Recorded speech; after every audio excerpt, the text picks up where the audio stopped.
kang anjok saking wiyadi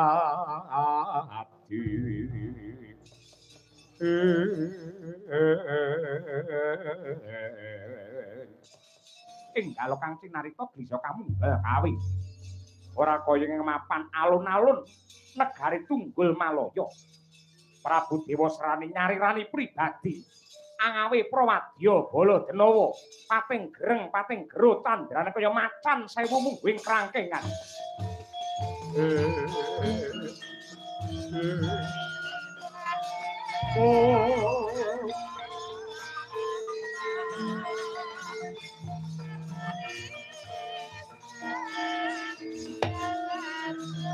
Kencing bisa kemurut saking jroning praja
Kutha Pandhawa tata ngati wisaya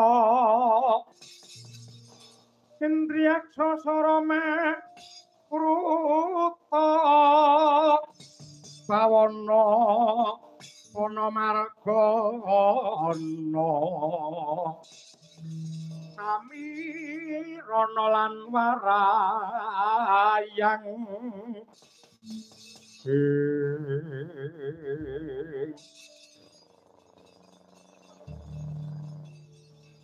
wantara miji dumateng ingkang abdi kalilan kula cumadong dawuh sinuwun Prabu Dewa Srani kalilan kula cumadong dawuh sinuwun apa to sebabe wadyabala ing negara Tunggul Malaya ados tak awis cedhak saya ndak raketake merga ana bab wigati kang bakal ndak babar nadyan wis sawetara suwe anggen kumbayong mustikaning jejantung ya kuwi Batari Dresanala mapan ana ning Taman Sari negaraku kene.